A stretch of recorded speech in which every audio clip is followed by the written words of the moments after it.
Hello, नमस्कार विद्यार्थी मित्रांनो. आत्तापर्यंत आपण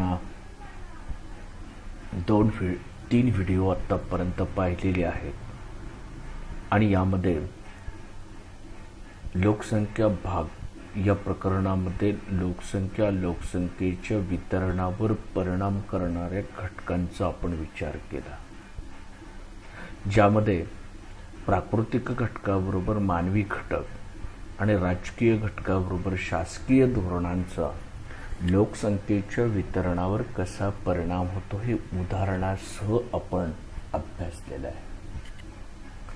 आत्ता मात्र आपण थोडंसं पुढे जाणार आहोत आणि लोकसंख्या वाढ ही संकल्पना जी आहे ती संकल्पना ही समजून घेण्याचा प्रयत्न जो आहे तो प्रयत्न या तासामध्ये आपण करणार आहोत. आपल्यासमोर या ठिकाणी एक आकृती दिसते बघा. ही जी आकृती आहे बघा, ही आकृती जर पाहिली तर त्या ठिकाणी आपल्याला लक्षात येईल की एक तराजू काटा आहे आणि त्यामध्ये दोन ठिकाणी दोन भाग दर्शवलेले आहेत. तराजू काट्याला दोन भाग असतात. एका भागामध्ये जन्मदर ठेवला आहे आणि एका भागामध्ये मृत्यूदर जो आहे तो मृत्यूदर ठेवलेला आहे. आता यावरनं काही प्रश्न जे आहेत ते प्रश्न आपल्याला विचारलेले आहेत, त्या प्रश्नांची उत्तरं खऱ्या अर्थाने या ठिकाणी द्यायची आहेत. पहिला प्रश्न आहे, आकृती काय दर्शवते? तर आकृती जी आहे ती आकृती आपल्याला जन्मदर आणि मृत्यूदरात तफावत दर्शवते. कारण पहिल्या तराजू काट्यामध्ये जन्मदराचं पारडं खाली गेलंय तर मृत्यूदराचं वर आलंय, दुसऱ्या याच्यात मृत्यूदर खाली गेलाय तर जन्मदर वर आला. यावरून लक्षात येते की जन्मदर आणि मृत्यूदर यांच्यामधील तफावत दर्शवण्याचं काम जे आहे ते काम ही आकृती जी आहे ती आकृती करते. दुसरा प्रश्न आहे, जन्मदरापेक्षा मृत्यूदर जास्त असल्यास लोकसंख्येवर काय परिणाम होईल, असा त्या ठिकाणी प्रश्न जो आहे तो प्रश्न हा विचारलेला आहे.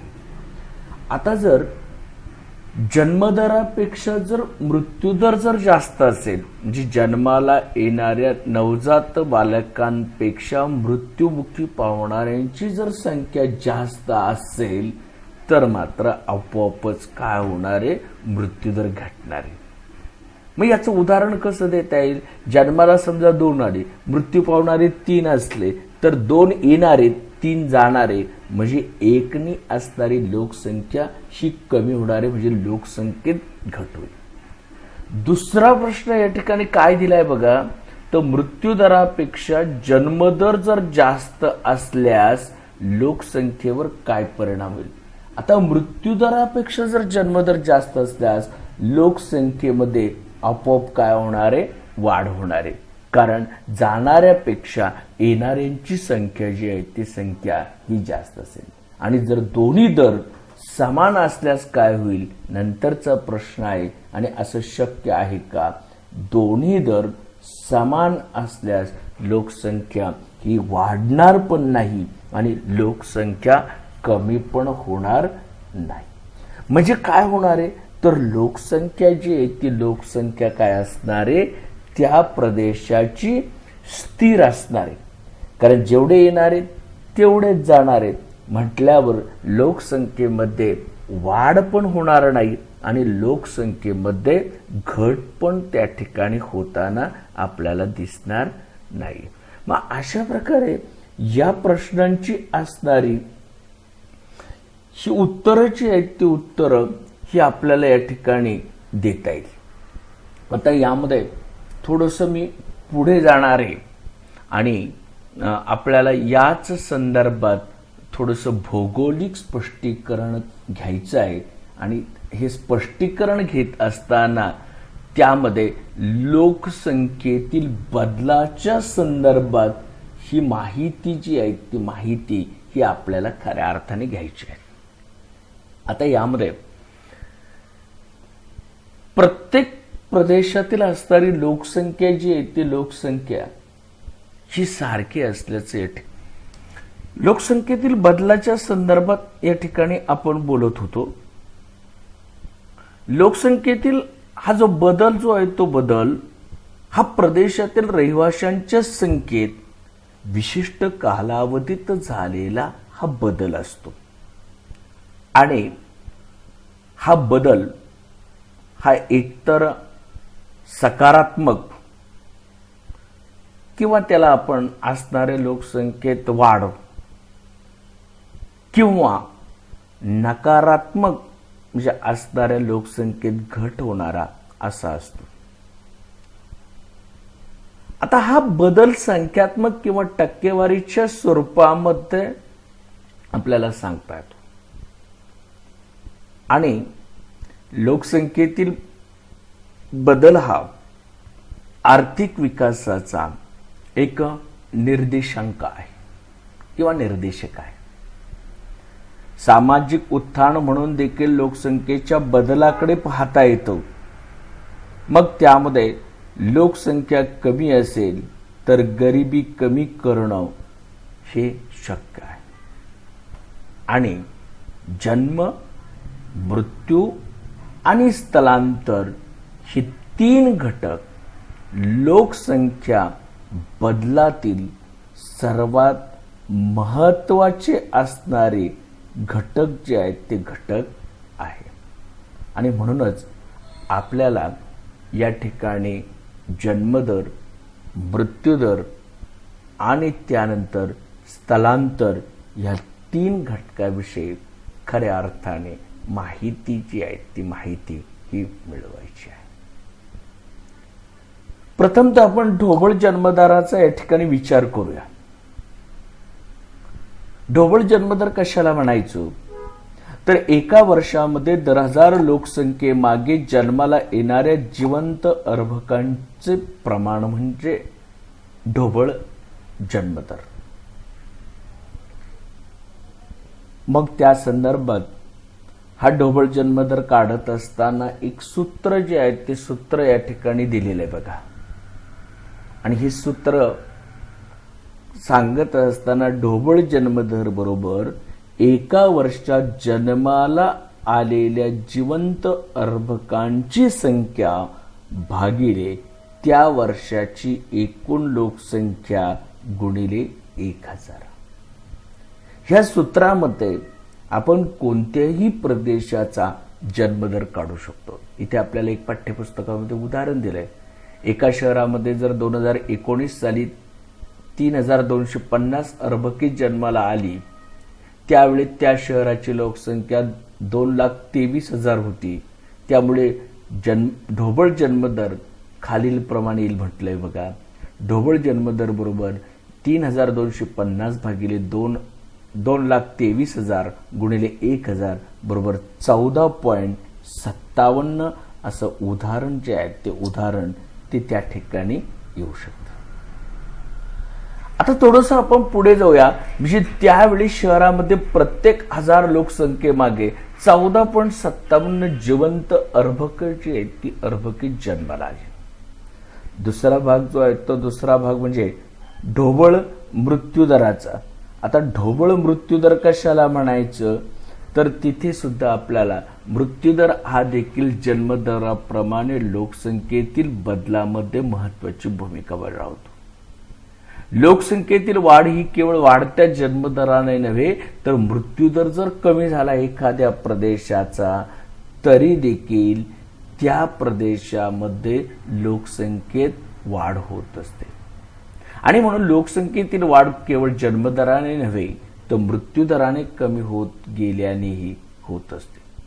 ढोबळ जन्मदराप्रमाणे ढोबळ मृत्यूदर विशिष्ट प्रदेशात एका वर्षामध्ये 10,000 लोकसंख्येमागे होणारे मृत्यू याप्रमाणे हा सांगितला जातो.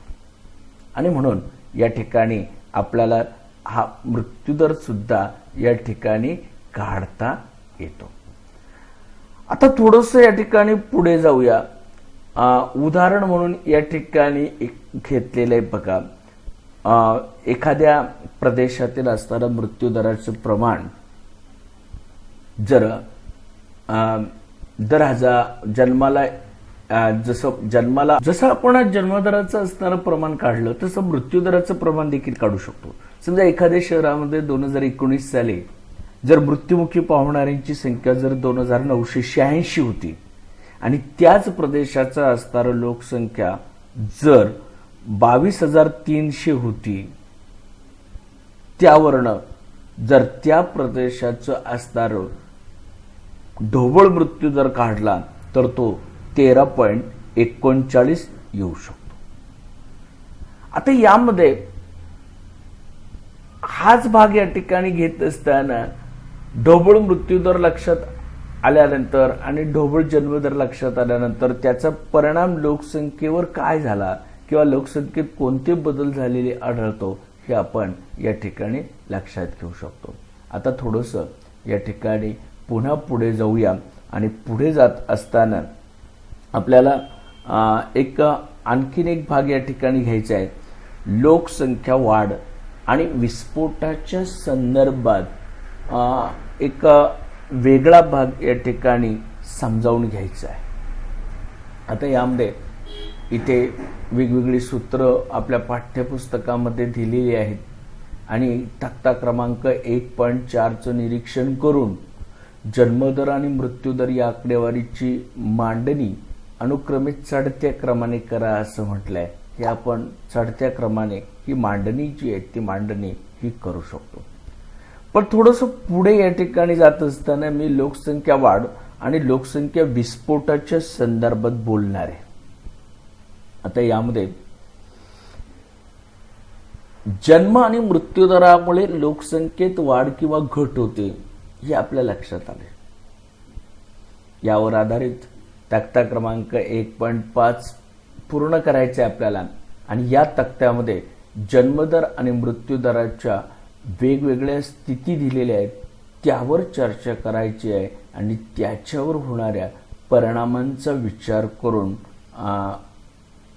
हा रकाना आपल्याला पूर्ण करायचा आहे. आता यामध्ये बघा, जन्म आणि मृत्यूदरामुळे लोकसंख्येत वाढ किंवा घट होते. आर्थिक विकासाबरोबर जन्मदर आणि मृत्यूदरात फरक पडतोय हे लक्षात आले. आता पहिला एक भरून दाखवलेला आपल्याला जिथे म्हटलंय अनुक्रम नंबर जन्मदर मृत्यूदर लोकसंख्येवर होणारा परिणाम. अनुक्रम नंबर 1 जन्मदर जास्त मृत्यूदर जास्त. लोकसंख्या काय असणारी, लोकसंख्येवर होणारा परिणाम काय असणारी, लोकसंख्या वाढणार पण नाही लोकसंख्या घटणार पण नाही. कारण का जन्मदर पण जास्त आहे आणि मृत्यूदर पण जास्त आहे. म्हणजे येणाऱ्यांबरोबर जाणाऱ्यांची संख्या जी आहे ती संख्या ही जास्त सारखी असणारी आणि म्हणून असणारी लोकसंख्या स्थिर असणारी किंवा ती त्या लोकसंख्येमध्ये कमी वाढ होणारी आहे. दुसरा भाग जो आहे तो जन्मदर जास्त आणि मृत्यूदर जर घटता असेल तर मात्र लोकसंख्येत आपोआप काय होणारे, लोकसंख्यावर होणारा परिणाम जर पाहिला तर जास्त वाढ होणार आहे. तिसरा भाग जो आहे तो जन्मदर जास्त आणि मृत्यूदर जर कमी असेल तर मात्र लोकसंख्येत वाढ ही जास्त होणार आहे. पण चौथा भाग जर पाहिला जन्मदर घटता आणि मृत्यूदर जर कमी असेल तर जास्त वाढ आणि लोकसंख्या मात्र स्थिर असेल. आणि पाचवा भाग जन्मदर कमी आणि मृत्यूदर कमी तर देखील जास्त स्थिर ही लोकसंख्या जी आहे ती लोकसंख्या ही असणार आहे. मग हा सगळा भाग या ठिकाणी घेतल्यानंतर आपण थोडंसं पुढे जाणार आहे आणि पुढे लोकसंख्या संक्रमणाचा हा सिद्धांत जो आहे तो त्या सिद्धांताचा खऱ्या अर्थाने आपल्याला आजच्या तासामध्ये विचार जो आहे तो विचार या ठिकाणी करायचा आहे. आता यामध्ये एक आकृती जी आहे ती आकृती या ठिकाणी दिलेली आहे आपल्या पाठ्यपुस्तकामध्ये 1.7 क्रमांकाची आणि त्यामध्ये पहिला भाग टप्प्याचा दिलाय आणि त्याच्या पुढे 5 भाग केलेले आहेत. पहिला भाग अतिशय स्थिर, दुसरा भाग आरंभीच्या काळात विस्तारणार आहे, तिसरा भाग नंतरच्या काळात विस्तारणार आहे आणि चौथा भाग कमी बदल दर्शवणार आहे आणि पाचवा भाग हा शून्य वाढ दर्शवणारा आहे. आता यामध्ये एक गोष्ट लोकसंख्या संक्रमण सिद्धांताच्या संदर्भात आपण बोलत होतो. आता यामध्ये मी अगोदरच म्हटलं की 5 भागामध्ये हा आलेख जो आहे तो आलेख विभागला गेलेला आहे आणि या आलेखावरनं काही प्रश्न विचारलेले आहेत आपल्याला. यामध्ये पहिला प्रश्न जो आहे तो पहिला प्रश्न आहे आलेखामधील 1.7 मधील आलेखाचं काळजीपूर्वक निरीक्षण करा आणि खालील प्रश्नांची उत्तर द्या. तर पहिला प्रश्न आहे आलेखातील निळी आणि काळी रेषा जी आहे ती काय दर्शवते असा प्रश्न आहे आपल्याला. तर आलेखामधली निळी आणि काळी रेषा जी आहे ती ही दोन्ही रेषा ज्या आहेत ते वेगवेगळ्या दर्शवतात. बघा इथे ही वरची जी लाईन आहे ती निळी आहे आणि ही जी खालची लाईन जी आहे ती काळी आहे. निळी रेषा जी आहे ती निळी रेषा जन्मदर दर्शवते, तर हीच काळी रेषा जी आहे ती काळी रेषा मात्र मृत्यूदर जो आहे तो मृत्यूदर हा दर्शवतो. आता बघा पुढचा प्रश्न आहे की आलेखामधला हिरवा भाग काय दर्शवतो. हा मध्यभागी फुगीर भाग जो आहे तो हिरव्या रंगाचा आहे. तर हा हिरव्या रंगाचा असणारा जो भाग जो आहे तो भाग हा आपल्याला लोकसंख्येमधील नैसर्गिक वाढ दर्शवतो. तिसरा प्रश्न आहे आलेखात दाखवलेला निळा भाग काय दर्शवतो. तर या ठिकाणी हा निळा भाग आहे, त्यामध्ये लोकसंख्येतील असणारी नैसर्गिक घट जी आहे ती घट ही दाखवण्याचं काम जे आहे ते काम हा निळा रंग जो आहे तो रंग हा करत असतो. नंतरचा असणारा प्रश्न जो आहे तो कोणत्या टप्प्यामध्ये जन्मदर आणि मृत्यूदर जन्मदर हा मृत्यूदरापेक्षा अधिक आहे. आता यामध्ये या तिन्ही टप्प्यांच्या ठिकाणी जर विचार जर केला तर तुम्हाला एक दुसरा आणि तिसरा टप्पा जर पाहिला, दुसरा आणि तिसरा टप्पा जर पाहिला तर या दुसऱ्या आणि तिसऱ्या टप्प्यामध्ये जन्मदर हा मृत्यूदरापेक्षा हा अधिक असल्याचं या ठिकाणी दिसतं. त्यानंतर 5वा प्रश्न कोणत्या टप्प्यामध्ये जन्मदर हा मृत्यूदरा एवढा आहे. जन्मदर आणि मृत्यूदर हे दोन्ही सारखे आहेत असं कोणत्या टप्प्यात दर्शवलं तर इथे हा 5वा टप्पा जर पाहिला तर 5व्या टप्प्यामध्ये जन्मदर आणि मृत्यूदर हे दोन्ही सारखे आहेत. आणि कोणत्या टप्प्यामध्ये आपल्याला विचारले शेवटचा प्रश्न जो आहे तो म्हणजे कोणत्या टप्प्यामध्ये मृत्यूदर हा मृत्यूदर हा जन्मदरापेक्षा अधिक आहे. तर इथे देखील तर आपल्याला उत्तर जो आहे ते उत्तर या ठिकाणी मिळतं की हा जो 5ही टप्प्यांचं जर निरीक्षण जर केलं तर मृत्यूदर हा जन्मदरापेक्षा जास्त असण्याचा टप्पा जो आहे तो टप्पा हा 5वाच असल्याचं या ठिकाणी दिसतं. अशा प्रकारे ही आपल्याला वेगवेगळ्या प्रश्नांची उत्तरं या ठिकाणी देता येईल. पण थोडंसं लोकसंख्या संक्रमण सिद्धांताच्या संदर्भात माहिती घेत असताना थोडंसं त्याचे विस्ताराने स्पष्टीकरण घेणं गरजेचं आहे.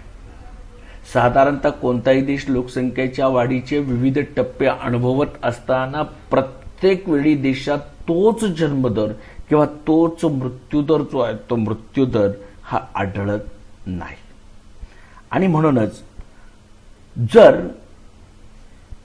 लोकसंख्या वाढीचे विविध टप्पे एखादा देश अनुभवत असताना प्रत्येक वेळी देशात तोच जन्मदर किंवा मृत्यूदर राहत नाही, त्यामुळे लोकसंख्ये वाढ किंवा घट याचा दर कधीही समान असत नाही. आर्थिक विकासाबरोबर जन्मदर आणि मृत्यूदरात फरक होताना दिसतो. यावर आधारित लोकसंख्या संक्रमण सिद्धांत मांडला गेला आहे आणि लोकसंख्या वाढीचा काळानुरूप कल हा या संक्रमण सिद्धांताचा पाया आहे. आणि या सिद्धांतानुसार प्रदेश काळानुरूप लोकसंख्या वाढीचे विविध टप्पे पार करत असतो आणि यासाठी काही वर्षाचा कालावधी हा लागू शकतो. आणि म्हणूनच या 5 टप्प्यांचे या ठिकाणी आपल्याला विचार करायचा आहे. त्यामध्ये पहिला टप्पा जो आहे तो अतिशय स्थिर असणारी लोकसंख्या. या टप्प्यामध्ये जन्मदर आणि मृत्यूदर दोन्ही अधिक असल्यामुळे लोकसंख्या वाढ ही स्थिर असते. जन्मदर अधिक असतो कारण जास्त मुले असणं चांगली अशी धारणा जी आहे ती धारणा ही त्या लोकांची असते. आणि या टप्प्यामध्ये देशाची आर्थिक स्थिती ही विकसित असते. देशाची अर्थव्यवस्था शेती किंवा इतर तत्सम प्राथमिक व्यवसायावर अवलंबून असते आणि तुलनेने द्वितीयक व तृतीयक व्यवसायांचं प्रमाण हे नगण्य असतं. शैक्षणिक संधी मर्यादित असतात. प्रजननाचा दर अधिक असतो. मोठी कुटुंबे असतात. विज्ञान आणि तंत्रज्ञानाचा विकास कमी झालेला असतो. स्वच्छतेचा अभाव, वैद्यकीय सुविधांचा अभाव, संसर्गजन्य रोगांचा जास्त प्रादुर्भाव तसेच कुपोषण यामुळे मृत्यूदर देखील जास्त असतो. आणि सद्यस्थितीत कोणत्याही देशाच्या बाबतीत जर पाहिलं तर या टप्प्यामध्ये मात्र आत्ताच्या काळामध्ये राहिलेला दिसत नाही. दुसरा जो टप्पा जो आहे तो आरंभीच्या काळामध्ये विस्तारणारा आहे. विज्ञानाचा प्रसार आणि तंत्रज्ञानाच्या विकासामुळे वैद्यकीय आणि आरोग्यविषयक सेवांचा विस्तार होतो. रोगराईवर मात करण्यासाठी आणि त्यांना नियंत्रित करण्यासाठी प्रयत्न सुरू केले जातात. त्यामुळे मृत्यूदरात घट होते पण जन्मदर हा स्थिर राहतो. त्यामुळेच लोकसंख्या झपाट्याने वाढत जाते. शेती आणि उद्योगातील उत्पादन वाढते. वाहतूक व्यवस्थेतील वाढ होत जाते आणि लोकसंख्या नियंत्रणासाठीचे प्रयत्न जे आहेत ते प्रयत्न हे सुरू केले जातात. आणि अधिक लोकसंख्या असणाऱ्या विकसनशील देश सध्या या टप्प्यातून जात आहेत. आणि या टप्प्यामध्ये आकृती क्रमांक 1.7 मध्ये दाखवल्याप्रमाणे सर्वाधिक वाढ होत असल्यामुळे याला लोकसंख्या विस्फोटाचा टप्पा म्हणून ओळखला जातो. मग कांगो असेल, बांगलादेश असेल, नायजेरिया असेल, युगांडा असेल यासारखे असणारे देश या टप्प्यामधून जाताना दिसतात. तिसरा टप्पा नंतरच्या काळामध्ये विस्तारणार आहे.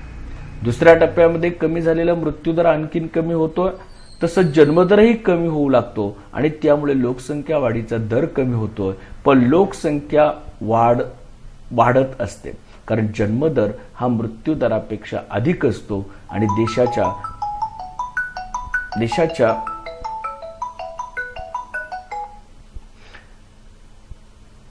देशाच्या प्रगतीच्या बाबतीत पण लोकसंख्या वाढत असते कारण जन्मदर हा मृत्यूदरापेक्षा हा अधिक असतो आणि देशाच्या प्रगतीचा वेग हा वाढत असल्यामुळे देशात लोकांचं उत्पन्न हे उदरनिर्वाहासाठी लागणाऱ्या उत्पन्नापेक्षा जास्त असते आणि त्यांचं राहणीमान हे उंचावलेलं असतं. गरिबी कमी होत असते. तंत्रज्ञानाचा विस्तार आणि उपयोग वाढलेला दिसतो आणि द्वितीयक व तृतीयक व्यवसायांचा विस्तार होतो. लोकसंख्येची शैक्षणिक पातळी उंचावते. कुटुंब नियोजनाचं महत्त्व लोकांना समजते आणि कुटुंबाचा आकार लहान होतो. ते देश या टप्प्यात येतात. जे विकसनशील टप्प्यातून विकसित टप्प्याकडे जात आहेत त्यामध्ये चीन सारख्या देशाचं नाव येईल. चौथा टप्पा जो आहे तो कमी बदल दर्शवणार आहे. या टप्प्यामध्ये तिसऱ्या टप्प्यातील मृत्यू जन्मदर आणखीनच कमी झालेला असल्याने राहणीमान उंचावतोय. देशाची आर्थिक स्थिती आणि नागरिकांची आर्थिक स्थिती अधिक सुधारलेली असते. द्वितीयक आणि तृतीयक व्यवसायांचा वाटा प्राथमिकपेक्षा खूप अधिक असतो. मृत्यूदर पण कमी असतो कारण उच्चतम वैद्यकीय सुविधा उपलब्ध असतात. पटकी, प्लेग सारख्या साथीच्या रोगांचा नायनाट झालेला असतो आणि आरोग्याबद्दल लोक जागरूक असतात. जन्मदर हा मृत्यूदरापेक्षा कमी झालेला नसतो पण जवळपास सारखा असतो. त्यामुळे लोकसंख्या वृद्धी अत्यल्प असते. उदाहरणार्थ अमेरिकेच्या संयुक्त संस्थाने हा विकसित देश या टप्प्यातून जात आहे. पाचवा टप्पा जो आहे तो ऋणात्मक वाढीचा टप्पा आहे. जन्मदर खूप कमी होऊन मृत्यूदराशी समान होतो आणि लोकसंख्या वाढ अत्यल्प असते. काही देशांमध्ये जन्मदर हा मृत्यूदरापेक्षा कमी होऊन लोकसंख्येत घट होऊ लागते. अशा देशांमध्ये बालकांची संख्या ही खूप कमी असते आणि वृद्धांची संख्या ही अधिक असते. राहणीमान उंचावलेले असतं देशाच्या नागरिकांची आर्थिक स्थिती उत्तम असते आणि तृतीयक व्यवसायांचं प्रमाण हे सर्वाधिक असते. शैक्षणिक व वैद्यकीय सेवा उच्च दर्जाच्या असतात. आरोग्य आणि पर्यावरण व आनंददायी जीवनाबाबत आग्रह असतो. मग उदाहरणार्थ स्वीडन, फिनलँड यासारख्या देशांची उदाहरणं देता येतात.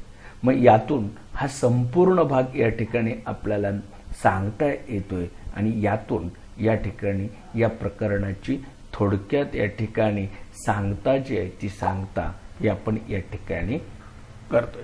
शेवटी एक जरा डोकं चालवण्यासाठी जगातील लोकसंख्या वाढीची खालील दिलेली कालरेषा अंदाजित अभ्यास करा आणि लोकसंख्या पटीत वाढण्याचे वर्षांतर शोधा आणि तुमचे निष्कर्ष तुमच्या वहीतल्या.